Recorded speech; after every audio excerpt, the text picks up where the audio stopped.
Hey everyone, Jack here, TalkNorwichCity. I hope you're all doing very well. Back for my preview of the Leicester City game today. You don't realise how long I've been putting this preview off. I have not been wanting to talk about Norwich City all day. I'm just trying to find the courage and the motivation to discuss this game. It's been difficult, but I'm here.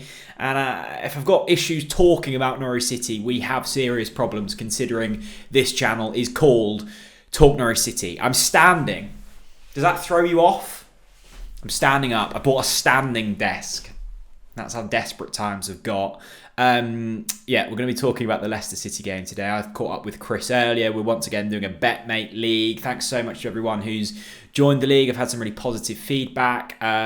Let's get into that now. It's my favourite time of the week. I know it's certainly your favourite time of the week. It's not Chris Reeves' favourite time of the week because once again, after talking the talk, the man next to me failed to walk the walk. Well done to MC Moki, who collected the winning prize last week. 4 others shared a brilliant £75 pot. BetMate came to us last week and said, look, let's do a £3 entry for a £75 pot. We said, blimey, BetMate, that sounds a bit good. You sure?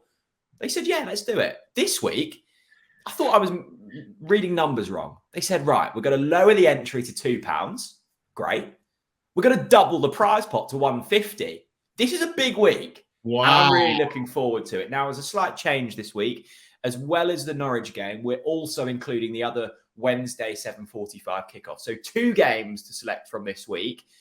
And Chris, I want you to run us through your team because you need a big week because that's 2 losing weeks in a row for you. Well, first of all, Jack, thank Holy Moses that the lovely people at BetMate have included the Everton game because it's really helped me include players that aren't from our football club because right now we are a shower of shite. Let's not put it any other way. Number 1 in goal, 100% Pickford. He is absolutely on fire at the moment. He's literally turned into bloody Buffon at the perfect time for Everton. So he's definitely in there. Of course, as well, I'm not going to try and pronounce his name, but I do believe that he will keep a clean sheet for Everton as well. I think Watford are absolutely woeful. I think they're worse than us. Really? Yeah. Well, they're above us. So let's see. Dean Smith wants to finish above them. Anyway, so yes, I do think Everton will keep a clean sheet. I also think Leicester will keep a clean sheet, hence Fofana going in there. Iwobi, I think, will do some damage to Watford along with Barnes versus us. Let's face it, it's not that difficult. And then I think Richarlison is going to destroy Watford. And I've no doubt that Dakar will notch against us as well. So that is my vibe for this one, Jack. As you've noticed, I've not picked a single note. Well, to be fair, I did have, I tell you what, that graphic doesn't show. I think I did have some Norwich players on my bench. So that doesn't make it any better, Chris. Actually, hang on a minute. Let me just quickly tell you who's on my bench, just so people know I've not completely abandoned our football club. I've got Schmeichel on the bench, along with Sammy Byram, your favourite, Jack, Mr. Springett, and Timu Pukki. By the way, you were impressed with old Springett, weren't you, at the weekend? I was impressed because he, much like what you criticised Jonathan Rowe for, he just ran himself into the ground. The minimum required, wanted to make an impression, fought to the end, was barking orders at his teammate, regardless of his age, and was very impressed with Tony's attitude. And I think that he's definitely one to watch, much like Jonathan Rowe, ahead of the next championship season. Here. Now, Chris sent across his team, and I saw a sea of blue, and I thought, Chris, you disgusting human. So I did exactly the same. Schmeichel in goal, Mikalenko and Johnny Evans, much like Chris. I think both Everton and Leicester very likely to keep clean sheets. I've captained Harvey Barnes. I think players like him, much like Jared Bowen at the weekend, do devilish things to Norwich City's defence. Decore next to us. He scored against us away from home. I'm expecting him to score against Watford on Wednesday. And then a front line of Richarlison, who I think will notch against Watford. And then Jamie Vardy, whose pace will probably kill Norwich City, particularly if we're playing right backs at centre-back. A damning indictment of where Norwich City are at, thanks to BetMate, and that's the teams we're going for. Now, you can join our league. As I say, £150 minimum payout this week. Entry's £2. If you go to the BetMate app, you can either enter the code WED745, or go to the home screen, scroll down, and we're the Wednesday 7:45 kickoff league. Just press join. It's £2. And it's a lovely old job. Loads of you are really enjoying it. So are we. What am I going to say? I hate fantasy football usually, but I love this because it's a different one every week. And I haven't got to think about the season long. That's good for me. Yes, that's really good for me.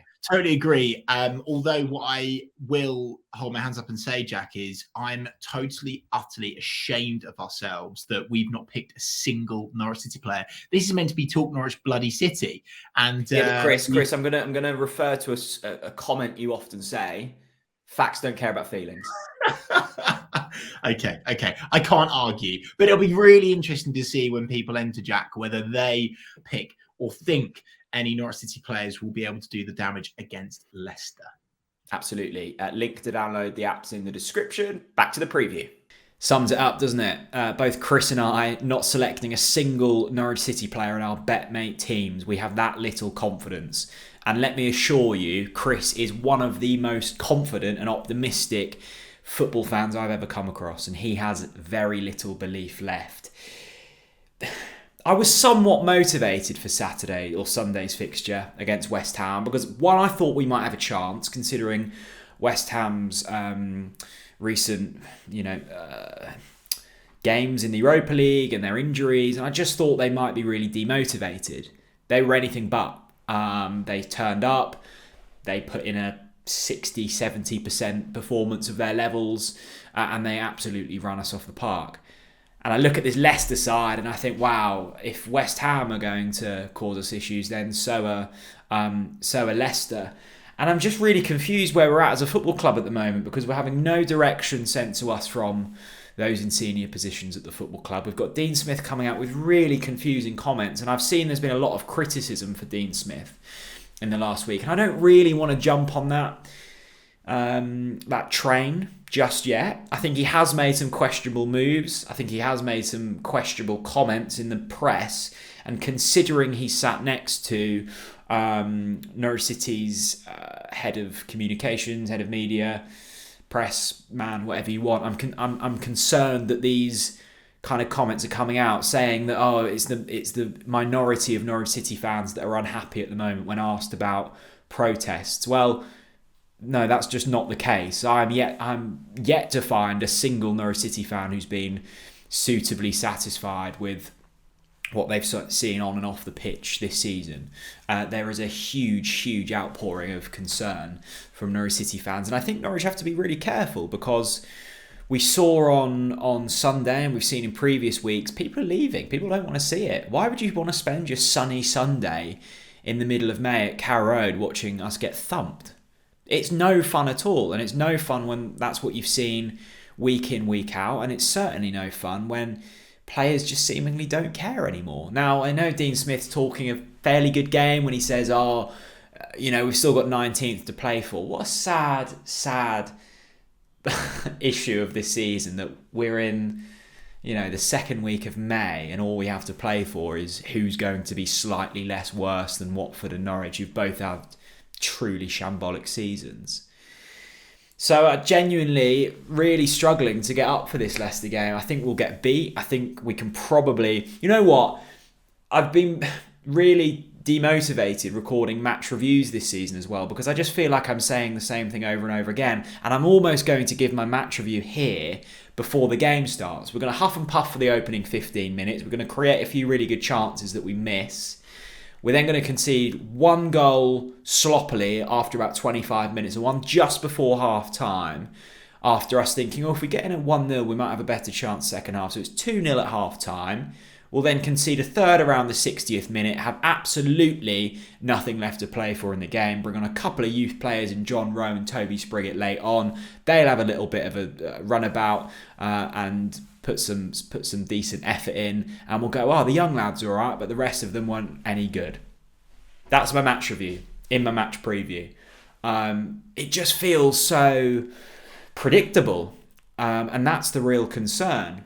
A predictable lack of quality, and in recent weeks, a lack of effort as well. West Ham operated at way below their levels and were first to every ball, first to every aerial duel, were bigger, were stronger, and that is not good enough. I know that we lack quality. We've all known that. And to a certain extent, we're okay with that because we cannot compete with the bigger clubs in this division. But what isn't acceptable, and what I fear is happening, is that all of these players have just completely switched off to this season. And that's not good. So if anything, I hope we see an improvement on that on Wednesday night against Leicester. I think we'll lose, and I think we'll lose comfortably. Let me know your thoughts down in the comments section below. I'll see you all again very soon. Bye-bye.